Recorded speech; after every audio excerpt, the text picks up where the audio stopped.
कुछ अच्छी और कुछ बुरी बातें आपसे करनी है, पारिवारिक बातें आपसे करनी है। ऐसी बातें आपसे करूंगा जो आपको बुरी लगेंगी। देखिए, जिंदाबाद मुर्दाबाद करने से कुछ होने वाला है नहीं। आप खूब माला पहनाएं, खूब जिंदाबाद करें, कुछ नहीं उससे होने वाला है। क्या जिंदाबाद करने से मसीह समाज के ऊपर जो अत्याचार होते हैं उनको बंद किया जा सकता है?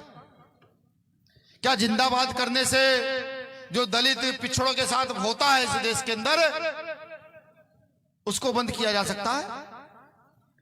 व्यवस्था समझिए, व्यवस्था क्या है। अगर व्यवस्था एक बार समझ गए तो बड़े पैमाने पर परिवर्तन का काम आप सब लोग कर जाओगे। और अगर व्यवस्था ना समझे तो इसी प्रकार से पिटते रहोगे। आने वाली नस्लें वो गुलामी की ओर अग्रसर होंगी।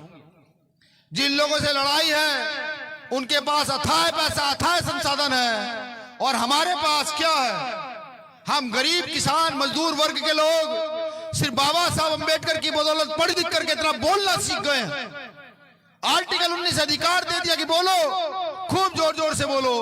उन लोगों ने पैसे के दम पर भारत की राजनीति को अपने कदमों में घेरा और हम लोग चुप रहे। बाबा साहब अंबेडकर ने संविधान में लोकतंत्र का अधिकार दिया। लोकतंत्र के अधिकार में कह दिया कि जिसकी जितनी संख्या बारी उसकी उतनी हिस्सेदारी। और इस देश में गरीब मजदूर किसान की संख्या सबसे ज्यादा है। इस देश में SC ST OBC माइनॉरिटी की संख्या सबसे ज्यादा है।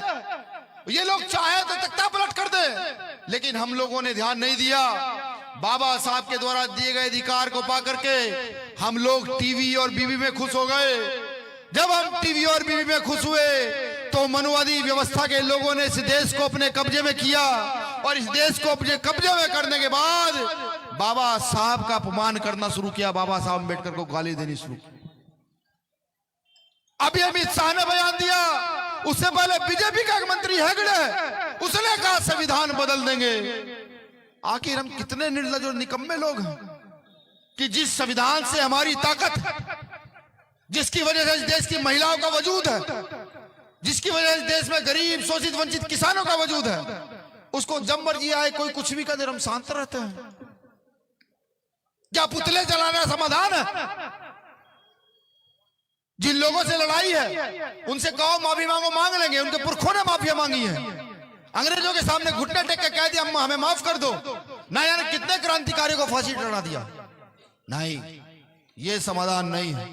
समाधान तो यह है कि लोकतंत्र की ताकत को समझते हुए इस देश का शोषित वंचित वर्ग एकजुट हो, इस देश का SC ST OBC माइनॉरिटी एकजुट हो, और धर्म के आधार पर नहीं, जाति के आधार पर नहीं, व्यवस्था के आधार पर अपने वोट का सही प्रयोग करे और एक ताकत का निर्माण करे।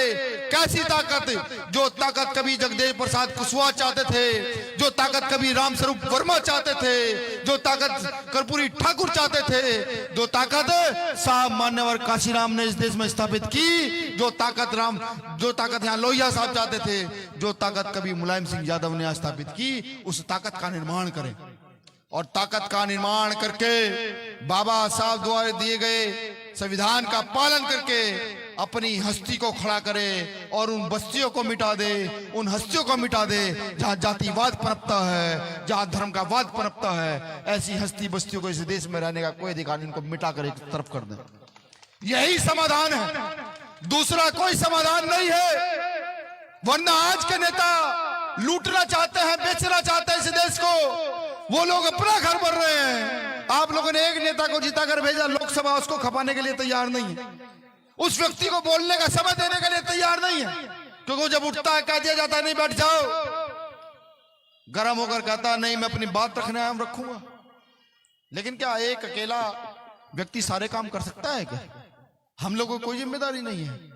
अपने गिरवान में जाकर पूछेगा आप कितना प्रचार करते हैं, अपने पार्टी संगठन का कितना प्रचार करने का काम करते हैं, हर रोज कितने लोगों को जोड़ने का काम करते हैं, लोकतंत्र को कितना मजबूत करने का काम करते हैं?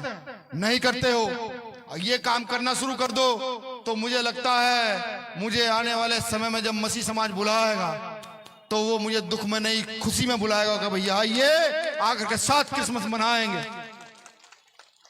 मुझे आने वाले समय में जब OBC समाज बुलाएगा तो खुशी में बुलाएगा, कहेगा भैया आइए आज महात्मा ज्योतिबा फूले की जयंती मनाएंगे, आज ललित सिंह यादव की जयंती बड़े पैमाने पर मनाएंगे, तब मुझे यहां बुलाया जाए।